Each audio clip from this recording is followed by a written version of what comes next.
Tiada yang lebih menyenangkan daripada menyusuri pantai di pagi hari. Berjalan di tepi pantai, merasakan tiupan angin yang berhembus pelan. Hati terasa damai, pikiran terasa sejuk, mata dimanjakan oleh birunya pemandangan. Kegiatan yang biasa kamu lakukan ketika menyusuri pantai adalah memandang hamparan pasir bertemu air. Sembari bersyukur kamu bisa menikmati semua ini. Oh, tak lupa mengambil cangkang atau rumah keong sebagai kenang-kenangan. Lalu kembali berjalan menikmati indahnya pemandangan. Tapi tak jauh dari situ, ada makhluk yang menatap nanar ke arahmu. Ini adalah Heri Komang. Dia menatap karena tidak menyangka perjalanan jauhnya sia-sia. Cangkang yang barusan kamu pungut sudah diincar Heri dari jauh hari. Dengan kecewa, Heri pasrah terbawa arus bersama harapannya yang juga pupus. Heri Komang adalah seekor hermit crab atau kelomang.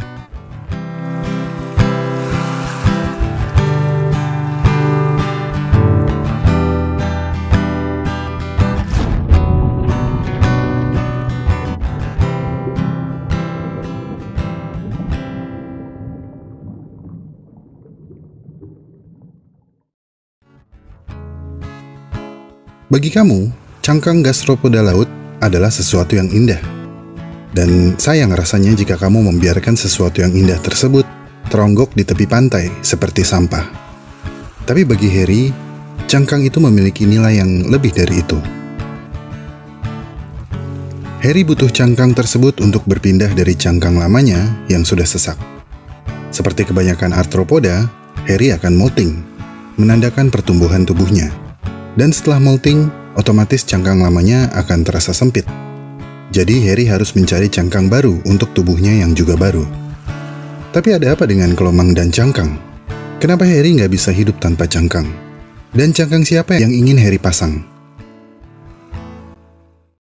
Sebelum kita lanjut, saya ingin berterima kasih kepada teman-teman yang telah support Alam Semenit lewat donasi di Saweria. Syuri Atomi, Budi Selamat Pagi, Ocha CPKTH, Nana Dimana, Master Egi, Pamparam, Arix Ganteng, SPTN 2, Kepak Sayap ke Alam Semenitan, Amar Stok, Hai Arin, Tetangga Sebelah Lagi Bangun Rumah, Jalak Jawa, Joy Amadeus Marvin, Disnaker.id, Semangat Nan, Pengen Seblak, Papanya Dania, Bulan Ini Minus Beneran Kios, Raiden Shogun, Saya Kucingnya Azizi Asadel, Doni Nurhadi 7, Kang Eba, IG @alkalim_store, Ayah Roxy, Bumi di Pasenajaya, News, Wasek 17, Febrinet, Sandi Nengendi, Rangga Jadi Nikah Sama Nisa Amin, Phoebe Samantha, Rabbit Tank Best Match, Lactobacillus Casei, IDML Ini, Jago Naptol, Oyasumi Nasai, Kamu Kayak Pujangga Mas, Saingan Telur Kucing, Ini, dan Saya Orang BPN.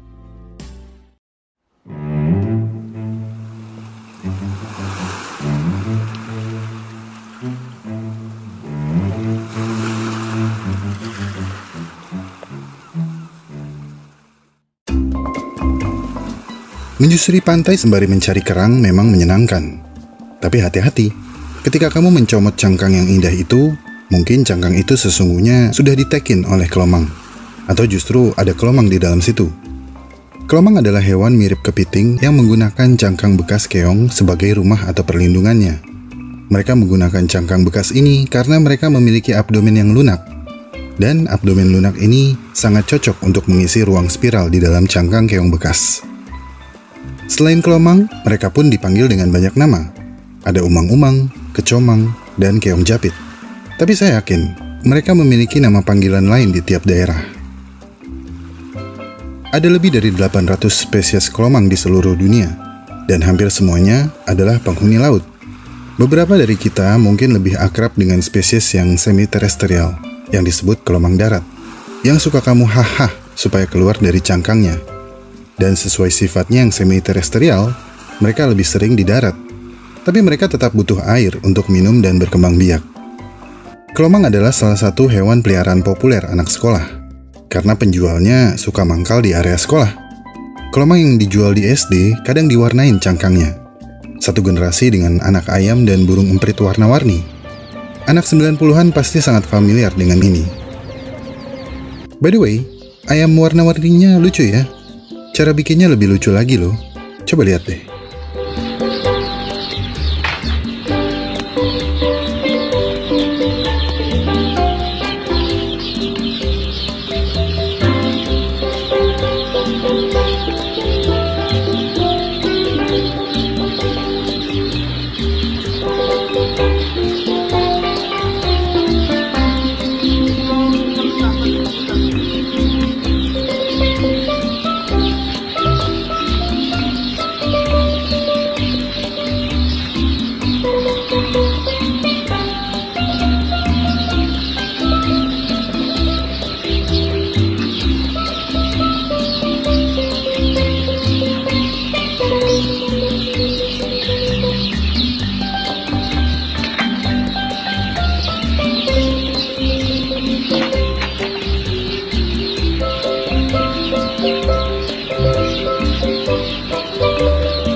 Tapi bang, kelomang kan secara teknis nggak punya cangkang.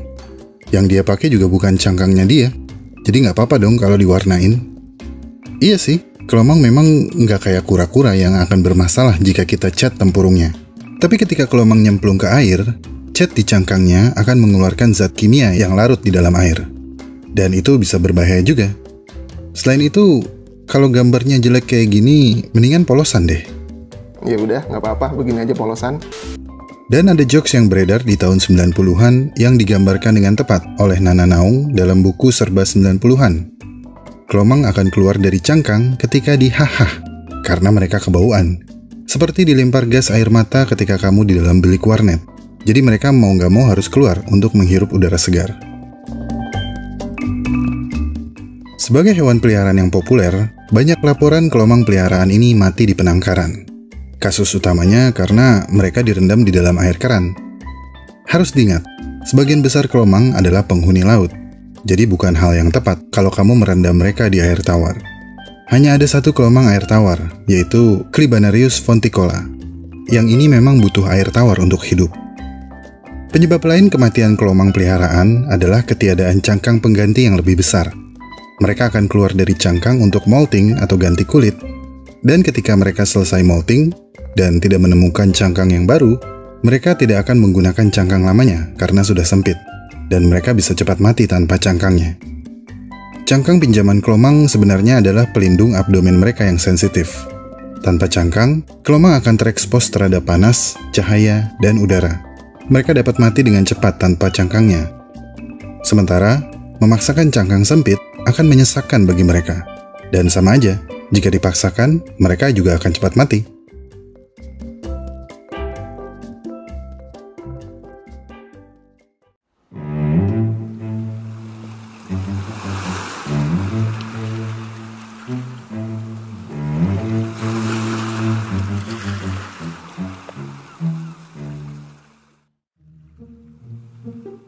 Conobita adalah dekapoda di bawah famili Conobitidae dan dipanggil hermit crab dalam bahasa Inggris. Nama hermit crab berasal dari human hermit yang cenderung memilih menyendiri, menghindari keramaian yang biasanya membawa banyak masalah. Manusia menjadi hermit karena tuntutan kepercayaan atau memang karena ingin privasi aja. Perilaku ini mirip dengan kelomang yang selalu membawa cangkang gastropoda kemanapun mereka pergi. Namun, kelomang berbeda dari human hermit karena cangkang yang mereka bawa sangat penting untuk kelangsungan hidup mereka. Karena yaitu tadi, bokong lembut mereka akan menjadi sasaran empuk jika tidak ditutupi. Terkadang, mereka tahu ada keong atau gastropoda yang akan mati. Kemudian mereka menunggu hingga keong tersebut mati. Lalu mukbang dan berebut hingga satu pemenang berhasil memasukkan bokongnya ke dalam cangkang kosong lebih dahulu. Dan seringkali mereka saling bertukar cangkang. Kelomang yang besar akan pindah ke cangkang yang lebih besar. Dan cangkang yang ia tinggalkan akan dihuni oleh kelomang yang lebih kecil. Begitu seterusnya. Yang paling menarik adalah ketika tidak ada cangkang kosong yang tersedia, kelomang yang lebih kecil akan menantang kelomang yang lebih besar berkelahi. Perkelahian ini terkadang berlangsung sangat sengit, dan kelomang yang kalah akan pergi dari rumah. Sesuatu yang gratis memang enak, tapi akan jadi nggak enak kalau semua berpikir yang gratis itu adalah milik mereka. Catatan penting untuk kelomang, mungkin harus ada hitam di atas putih ya, supaya semuanya jelas.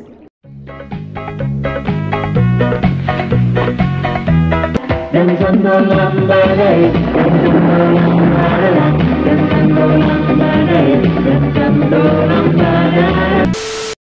habitatnya, kelomang punya andil besar dalam melestarikan ekosistem. Kelomang adalah scavenger, yang artinya mereka mengais makanan dan memakan apa saja yang mereka temukan.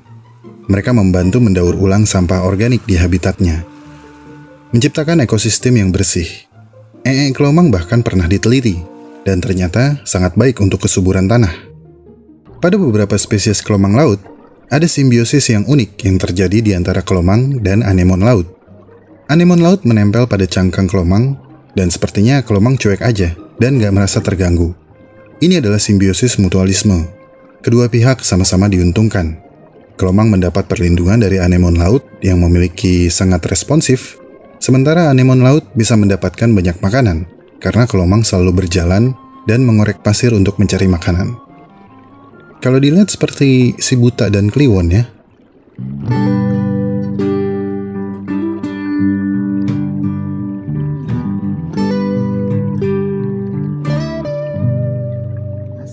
Tertinggal kasih sayangmu di hidupku ini,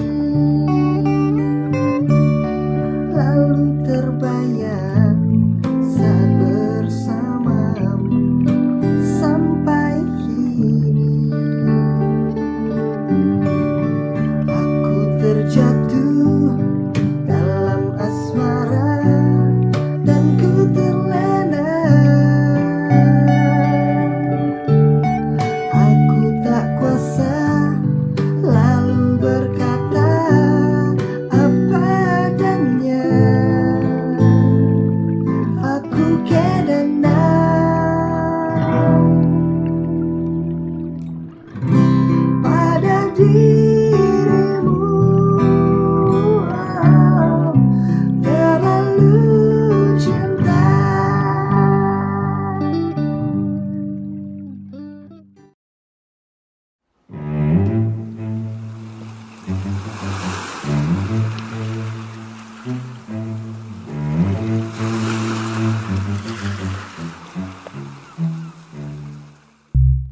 Sepertinya agak kurang tepat memberikan nama hermit crab kepada krustasea ini.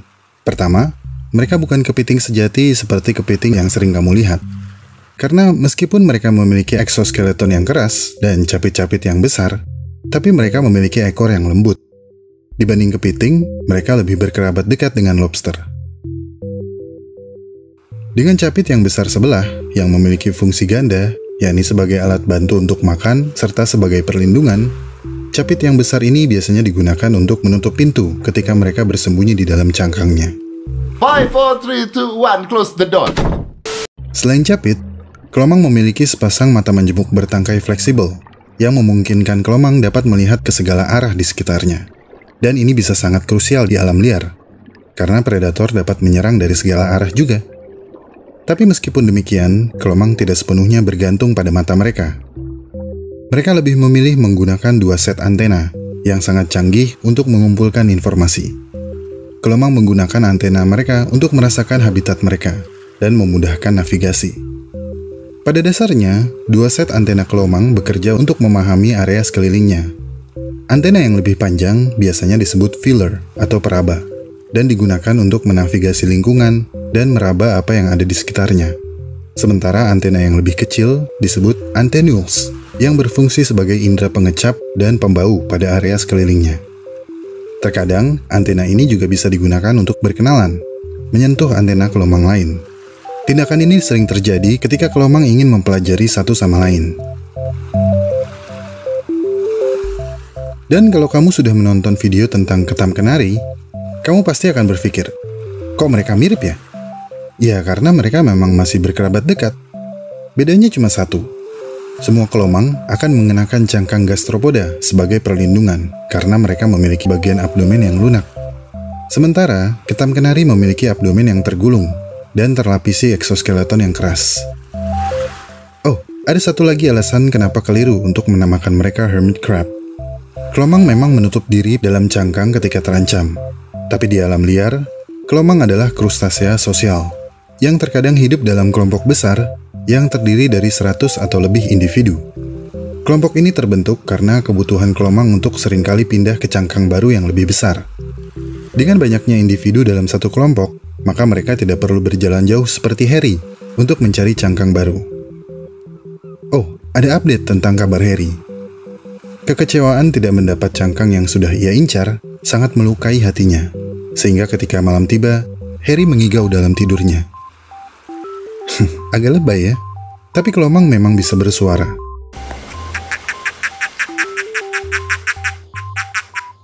Suara yang mereka hasilkan sangat unik, seperti gabungan antara jangkrik dan kodok.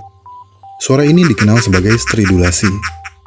Alasan stridulasi pada kelomang belum sepenuhnya dipahami.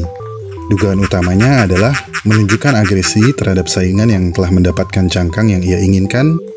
Dugaan lain menyebutkan kalau stridulasi ini juga mengisyaratkan rasa sakit dan iritasi. Intinya, mereka sedang tidak merasa nyaman. Menurut beberapa laporan, suara ini biasanya muncul ketika kelomang akan molting, cangkang yang sempit, dan kaki atau capit yang baru putus. Kaki atau capit yang putus biasanya bisa tumbuh setelah molting. Tapi bagaimana mereka mengeluarkan suara itu? Para ilmuwan menyebutkan kalau suara itu disebabkan oleh gosokan tubuhnya pada bagian dalam cangkangnya. Dan jika kamu memegang kelomang yang sedang berstridulasi, kamu bisa merasakan getaran pada cangkangnya. Teori lain yang juga populer adalah kelomang menggarukkan kaki kecil mereka yang berada di dalam cangkangnya. Dan ketika diamati, ketika kelomang sedang diam, kita bisa mendengar sesuatu seperti menggesek cangkangnya dari dalam.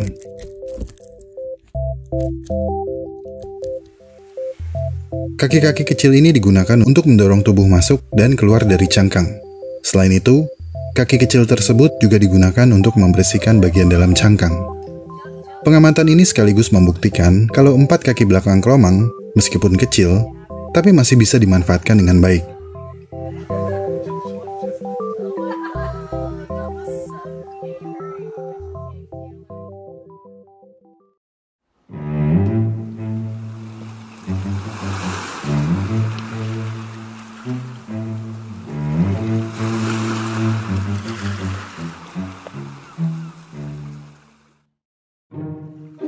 Agak rumit untuk membedakan antara kelomang jantan dan kelomang betina. Yang termudah adalah dengan melihat bagian gonopor atau gonopori di pangkal ekornya. Hanya kelomang betina yang memiliki gonopori, tepatnya di samping sepasang kaki keempatnya. Pada betina, gonopori adalah lubang atau pintu masuknya spermatofor ke dalam ovarium. Perilaku kawin kelomang bervariasi tergantung spesiesnya. Yang paling unik adalah kelomang Karibia, yang merupakan semi-terestrial. Mereka memilih tinggal di darat sebagian besar hidupnya. Tapi ketika tiba waktunya kawin, mereka akan menuju pantai dalam jumlah yang besar. Di tengah kekacauan, jantan dan betina menemukan satu sama lain. Pejantan akan setengah keluar dari cangkangnya, sehingga dapat mentransfer paket sperma ke betina, yang kemudian membuahi sel telurnya. Ketika telur siap menetas, betina kemudian membawa telurnya ke tepi air, di mana kontak dengan air laut menyebabkan telur pecah dan larva akan hanyut terbawa arus air.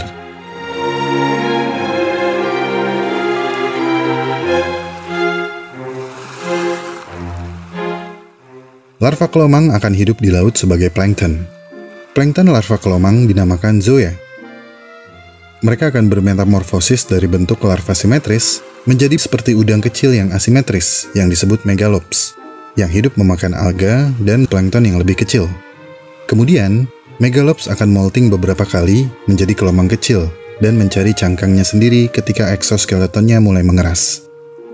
Setelah merasa kuat, kelomang kecil akan kembali ke darat, dan siklus hidup kelomang akan kembali terulang.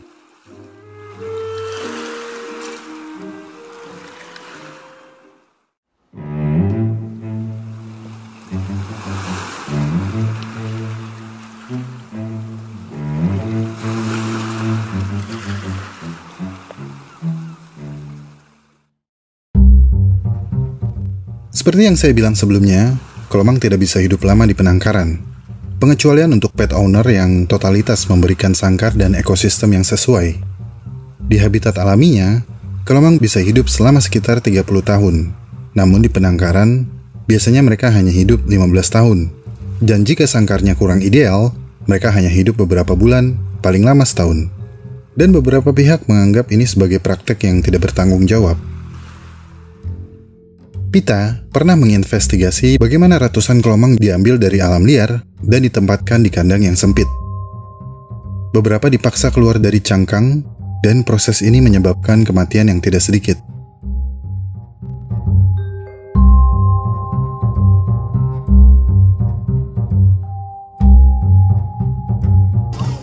Jadi, dipikir-pikir lagi deh kalau kamu sengaja ingin membeli kelomang untuk dipelihara. Karena mereka krustasea sosial, maka mereka akan lebih introvert daripada introvert kalau cuma ditempatkan sendiri di dalam sangkar. Selain perburuan, polusi plastik juga menjadi masalah bagi kelomang. Dan kita sering melihat mereka menggunakan tutup botol plastik atau benda plastik berbahaya lain sebagai rumah barunya. Sebuah studi tahun 2020 di Journal of Hazardous Materials ditemukan bahwa sekitar 570.000 kelomang mati setiap tahun karena terperangkap dalam sampah plastik di 2 pulau tropis di Pasifik Selatan. Ketika kelomang yang terperangkap ini mati, mereka melepaskan sinyal feromon bahwa ada cangkang baru yang tersedia, yang memikat lebih banyak kelomang untuk terjerumus ke dalam perangkap kematian. Menurut Ibu Dwi Listio Rahayu, ahli oseanologi dari LIPI, jumlah kelomang yang sudah ditemukan saat ini tergolong sedikit karena kurangnya eksplorasi di berbagai habitat dan ekosistem. Maksudnya, sebelum sempat menjelajah, mereka sudah hilang dari habitatnya. Beliau juga menambahkan, saat ini dunia, termasuk Indonesia, menghadapi penurunan keanekaragaman jenis biota laut akibat terjadinya perubahan lingkungan, baik karena aktivitas manusia maupun perubahan kondisi alam. Dan di beberapa negara, adalah ilegal membawa kelomang dari pantai. Bahkan mengambil cangkang kosong pun bisa dikenakan pidana. Jadi, pastikan aturan setempat. Kalau nggak boleh, ya nggak boleh. Jangan diumpetin. Jangan sampai cuma mengambil cangkang akan menjadi masalah dalam hidup kamu. Apakah kelomang bisa dimakan? Bisa. Tapi kenapa kamu mau makan kelomang? Kenyang juga nggak. Dan kalau kamu masaknya nggak matang, perut kelomang mengandung bakteri, karena mereka adalah bottom feeder yang mengais sisa-sisa organisme yang membusuk. Tapi serius deh, ada kepiting yang jelas lebih besar dari kelomang dan pastinya lebih enak rasanya.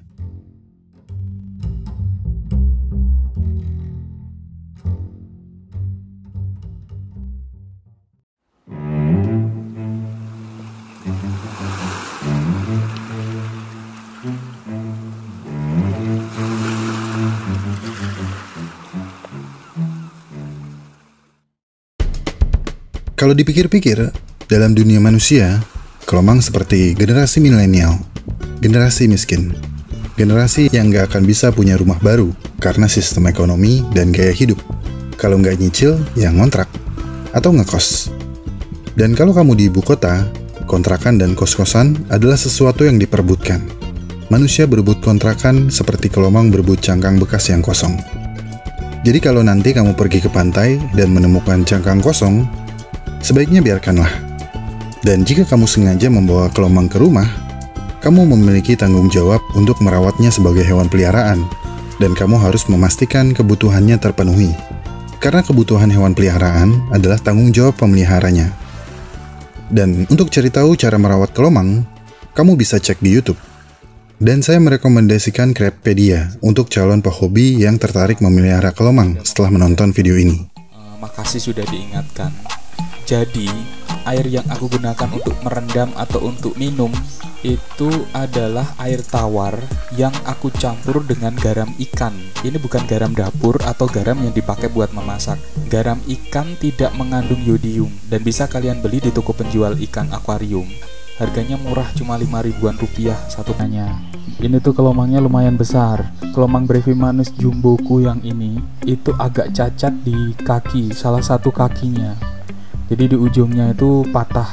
Tapi nggak apa-apa, nanti kita tunggu aja sampai dia molting dan semoga bisa pulih seperti semula. Tapi ini belum ada tanda-tanda untuk dia molting. Yuk kita lanjutkan unboxing. Ini tuh sellernya beda dengan yang kemarin, jadi cara packingnya itu agak berbeda. Tetapi semua sudah memperhatikan prosedur bahwa selama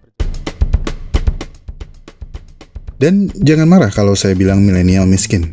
karena memang begitulah faktanya. Begitulah kenyataan kehidupan. Kehidupan yang ideal tidak pernah ada. Kehidupan ideal hanyalah khayalan yang diciptakan insan yang merasa kehidupannya tidak ideal. Dari kelomang kita belajar kalau standar hidup kitalah yang menciptakan. Kelomang bisa menahan diri, meskipun pada akhirnya mereka pindah ke cangkang yang lebih besar. Kelomang mengajarkan kita untuk tidak mengadopsi perilaku konsumtif yang menuruti keinginan daripada kebutuhan. Dan itulah yang dilakukan Harry. Selama masih nyaman di cangkang yang sekarang, Harry tidak akan pindah ke cangkang yang kebesaran. Karena jika kelomang yang kecil berada di dalam cangkang yang besar, beban yang akan ia boyong akan terlalu bagong untuk tubuhnya yang masih berondong.